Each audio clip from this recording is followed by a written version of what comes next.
I'm Julie. I'm Casey. And this is Edumecation. Lit Talk. Today we're going to be talking about Pride and Prejudice. What about Pride and Prejudice, Jules? Social class. Dollar bill, y'all! So to get things started, we'll be talking about Pride and Prejudice in our own terms, right? Yes. Because it's always fun when we put our own little spin on it. Wicca wicca! So to get things started, we'll talk about the Bennets. So we have Mr. and Mrs. Bennet. Mr. Bennet, what do you think of him? I feel like he's a good guy. He actually cares about his daughters and he has their best interests at heart. Mm-hmm. And he doesn't want them to just marry someone for their money. He wants them to actually be happy. Yes.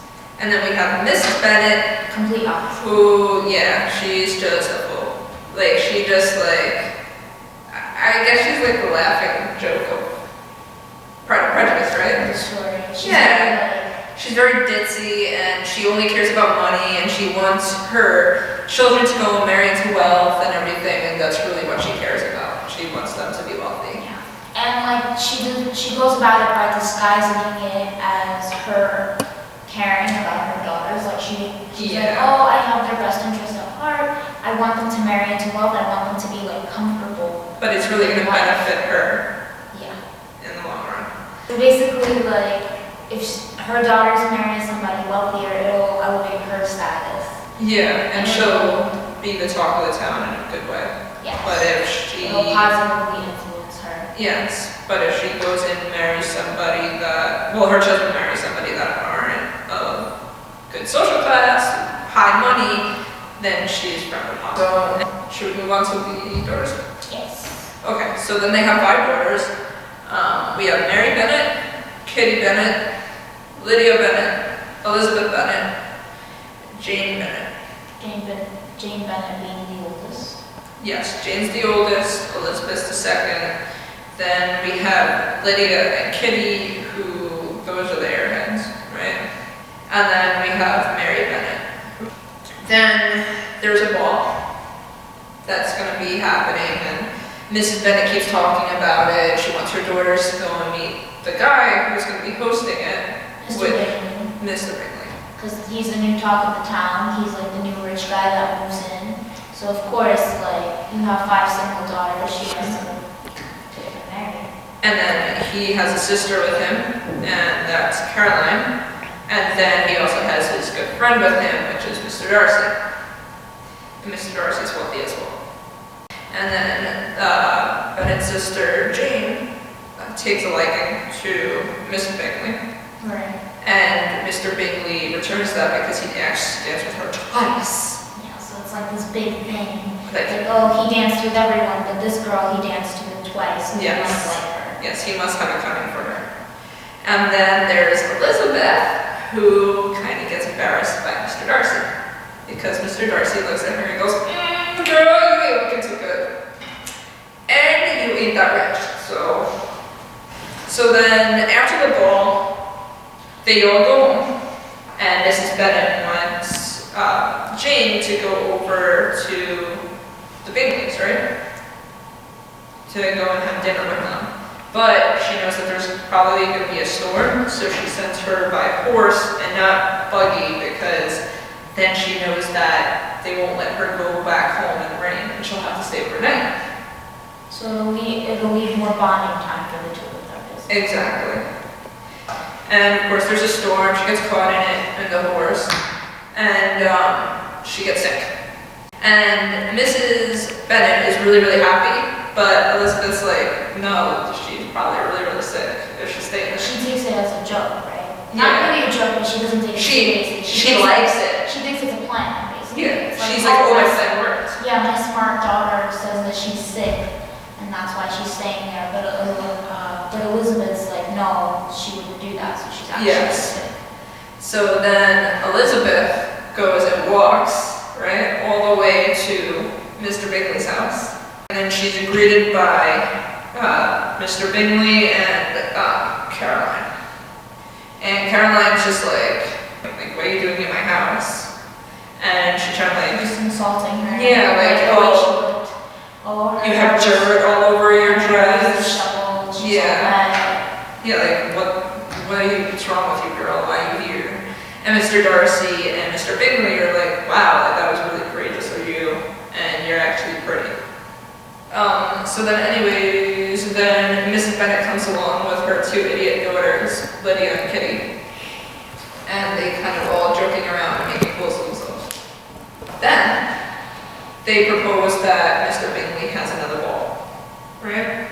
And for whatever reasons, Guy goes and agrees, oh yeah, show the ball. So, yeah, because he just, alright, no problem. Yeah. Just a typical Saturday night. Exactly. So, for the ball, Lizzie goes into town and meets a soldier, right? And, yeah, Mr. Wickham. And she likes Mr. Wickham. He's quite handsome. And he also, like, talks about Darcy in a negative way. Yeah. And it's like, you hate Darcy, I hate Darcy. Exactly, yes. So they start bonding, and she's like, oh, will you be at the ball? And I think that he said he might. Yeah. He wasn't sure.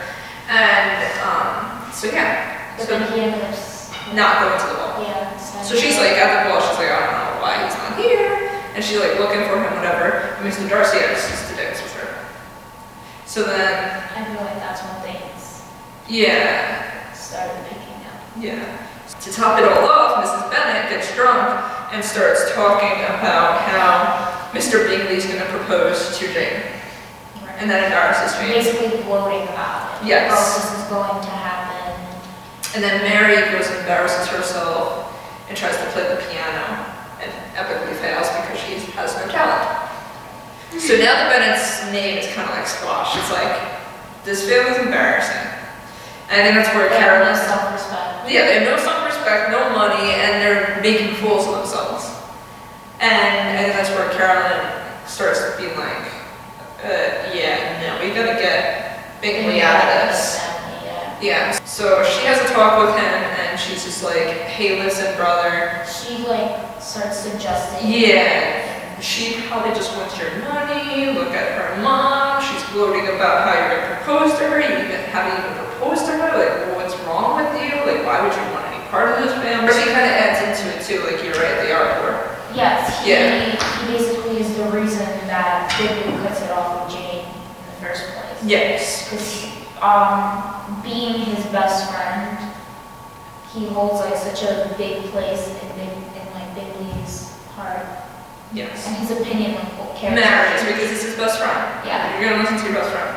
And his opinion like carries a huge weight. Yes. So then, amongst all this crazy, Lizzie's hit by the fact that her cousin now might want to propose to her. But the real reason why he's there is because he holds very high importance in the Bennet family. So now, He owns the property.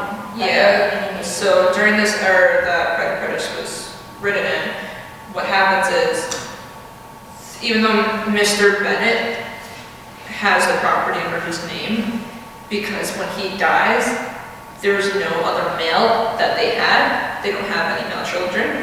The female children don't get the property because they're not married. So because they don't have another male in their family, or even married into their family, that means the next male in the family closest to them would get the property, and that would be Mr. Collins. But he decides to go ahead and marry one of their daughters anyways because he's like, oh, I think it would be a good idea. It would keep this like house in their family. Yeah. And I would also have a wife. But then he also like says that he's doing a favor basically. For the Yes. So that would be Lizzie. So he decides, I'm going to go propose to Lizzie. And Lizzie's mom is all for it because she wants to keep her house. And this is the whole reason why she wanted her daughters married off, because she wants her house, and she wants her money. And Lizzie's like, no, I don't really want to do that, but she feels conflicted. And then her dad goes and says, no, don't marry him. So and she gets threatened by both of them. Yes. Her mom says like, I won't talk to you anymore. Yeah. The dad said, I won't talk to you anymore. basically like if you don't marry him, you're not gonna have a mother anymore. And then her father says that if you do marry him, it'll be like you don't have a father anymore. And she's closer to her dad because her dad's always put her up on a pedestal and always told her, like, you're smart, He's always on her you're side. beautiful, you have so much going for her. Yeah, he always cares about her best interest at heart. So she goes and decides to go with her father and says, no, I'm not marrying you. So because Mr. Collins feels like Lizzie doesn't want to marry him, he goes to Charlotte and says, will you marry me? And then Charlotte says yes, because this is her only chance to go get married. Right, and then her and Elizabeth get into a huge fight over this, and she's like, oh, this is beneath you. Yes. Why would you marry someone as like repulsive as Mr. Collins? Yes, but once she explains why, like, Lizzie kind of like feels bad for her. In a way, it's just like, okay, I get it. Like, whatever, do what you want. Right. I just wish you would do better. Charlotte feels like this is her best chance. And Lizzie feels like, because she loves Charlotte, that Charlotte can do so much better. Right. And then you have Mr. Bingley disappear. He leaves Netherfield. That's the name of it? Yes. Jane decides that she's going to go to Mr. Bingley and figure out what happened. Right. And Lizzie goes with her. So they go to Lady Catherine's. Lady Catherine hates Lizzie, but Darcy likes it, and he sees here that Lizzie is like courageous, she's smart, she can play a little bit of piano. She reads. And she reads. That was a big thing. Yeah. And long story short, he ends up proposing to her, and Lizzie, not knowing the truth about Mr. Darcy, that He's actually like a really good guy. Person, yeah. Yeah. She goes and says, no, why would I ever marry somebody like you? Then Lizzie goes and finds out the truth about Mr. Darcy, because Mr. Darcy writes her a letter and explains that no, he went and gave Wickham inheritance that was not owed to him, but he gave it to him anyways, and Wickham blew through it and basically groveled for Mr. Darcy's own money. He pretended to love her sister. Yeah, his sister, Mr. Darcy's sister, just to go and get Mr. Darcy's inheritance, and that's why Mr. Darcy can't stand him. So then later on in the novel, everything gets heated up, and Lizzie and Mr. Darcy find themselves back to each other again, and then they live happily ever after and get married. Okay, so let's talk about why we're here, which is social class in Pride and Prejudice.